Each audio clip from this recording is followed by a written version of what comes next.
Hey guys, this is news with Crypto Marie local and international. Why Kamala Harris is succeeding as a presidential candidate in a way Hilary Clinton never could. I think it's the time and the place.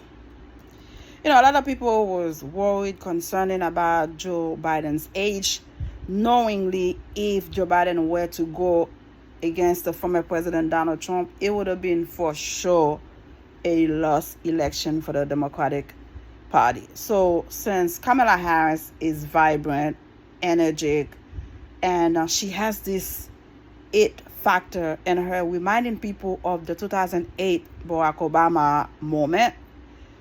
It's an era, it's a movement, and people are like, thank you, God, for this fresh of air. This is something new, something different. It's a woman, it's a black woman, such Indian woman.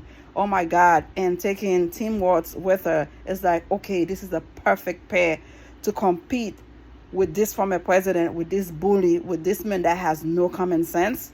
That's the reason it's different. But back then, people thought it was a joke. You see, Hillary Clinton thought she had the election in her hands. She did not make effort. She did not try hard enough to let people know what she was about. And this former president bully was a little younger. His bully craziness was more impactful because people actually thought he was a businessman. He could have changed the economy.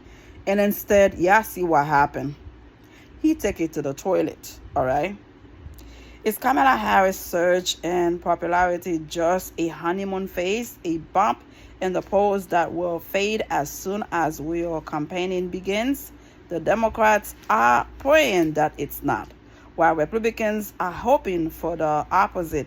But from a psychological perspective, Harris' presence in the race might well be a turning point towards something better than a political win for Dems.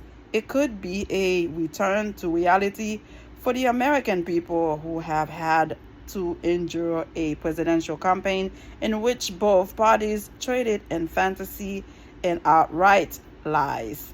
In fact, 2024 threatened to be the year that the nation's culture departed from reality once and for all, a dangerous turn when it happens to an individual, but a world-threatening turn when it influences an entire society. So maybe the even bigger question than whether Kamala Harris will win the presidency is, will Kamala Harris bring us back to reality? Sigmund Freud, who basically created the field of psychotherapy as we know it, as in his book Civilization and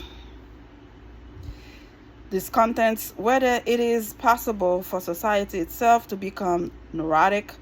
May we not be justified in reaching the diagnosis that under the influence of certain cultural urges, some epoch of culture, perhaps the whole of mankind, have become neurotic? He asked. The problem in such case, Freud explained, is that when an entire society develops a neurosis, it becomes impossible